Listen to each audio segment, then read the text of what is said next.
Jadi kalau betul-betul dihayati dan ditafakuri secara jernih, kita akan merasakan terkejut yang luar biasa dengan ilmu makrifat ini.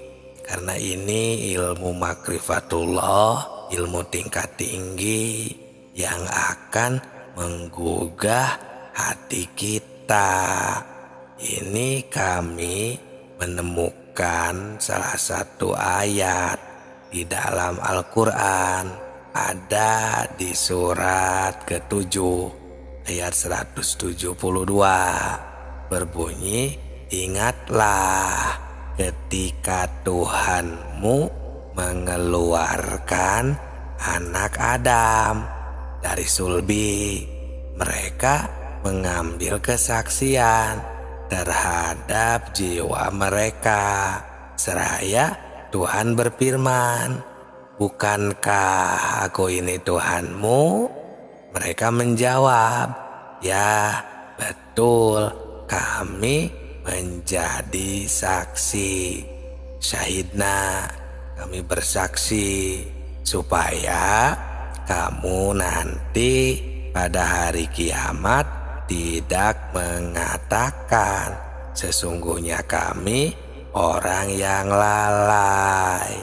Nah, ini sahabatku merupakan ilmu makrifat tingkat tinggi. Karena jika betul-betul dihayati, ditafakuri secara jernih, kita akan terkejut yang luar biasa. Karena ilmu makrifat ini atau makrifatullah ini akan menggugah hati kita. Karena Allah Subhanahu wa Ta'ala memberitahu kepada segenap manusia yang ada di dunia ini melalui ayat ini, bahwa manusia yang ada di dunia ini ternyata semuanya sudah dipersaksikan terlebih dahulu kepada Allah, sudah makrifat, sudah syahidna, sudah bersyahadat terlebih dahulu kepada Allah. Berarti sudah makrifatullah terlebih dahulu sebelum manusia lahir ke bumi ini. Dipersaksikannya itu kalau menurut hadis Bukhari ini di alam rahim ibunya.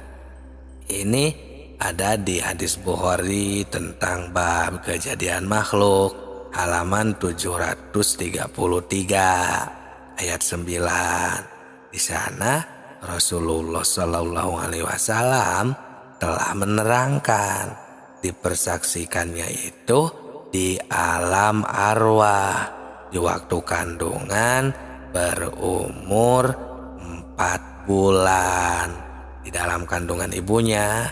Nah, kembali lagi ke ayat, ke firman Allah tadi ini, supaya di hari kiamat nanti kita jangan lupa lagi kepada Allah, jangan lalai lagi kepada Allah.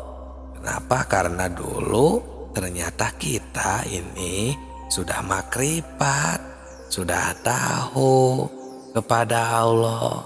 Tapi kenapa kita sekarang jadi lupa, bahkan tidak tahu sama sekali kepada Allah? Nah, di sini makanya dikarenakan ini sudah hukum alam, maka Allah mengutus Rasul, Nabi, ya, atau al-ulama warasatul anbiya, para kekasih Allah, ini untuk mengingatkan kembali akan kemakrifatan kita, ilmu makrifat kita, agar kita bisa kembali mengingat Allah, bisa kembali mengetahui dan bersaksi kembali kepada Allah. Ini agar kita sebagai manusia tidak berleha-leha atau tidak hidup terlena, karena kita diamat-amati, kita ini dipantau terus supaya jangan lupa lagi kepada Allah Subhanahu wa Ta'ala, Sang Pencipta alam semesta. Ya, silakan dengan hati yang jujur, kita jangan mendustai diri sendiri. Tanya hati kita masing-masing, apakah kita memang lupa, kita tidak tahu kepada Allah, sedangkan kita ini dahulunya pada tahu. Nah, kami di sini akan mengingatkan kembali ya. Di sini cuman harus jeli benar-benar dan mentafakuri beserta menyimak dengan memakai perasaan yang mendalam di dalam hati kita, karena pembahasan kali ini akan memberi perangsang pada kita masing-masing supaya hati kita ini jangan ketiduran sehingga kita terlena dengan apa yang ada di dunia ini. Yang lebih mengerikannya lagi, kita lupa terhadap tugas hidup kita selaku hamba Allah, selaku manusia yang telah diciptakan dan berada di bumi ini. Ya, salah satunya yang tidak boleh dilupakan itu kan menjalankan perintahnya dan menjauhi larangannya yang diperintahkan di dalam Al-Quran dan hadisnya. Nah, sekarang mari kita tanya diri kita masing-masing, apakah kita sekarang sudah ingat kepada Allah, sudah ingat kembali kepada Allah, bermakrifat, makrifatullah. Jika kita lupa, mari kita bersama simak dengan baik agar kita mengingat kembali kepada Allah ketika kita melihat apapun di depan kita, bergerak atau kegiatan apapun ya kita sehari-hari, kita harus menemukan kembali Allah Subhanahu wa Ta'ala.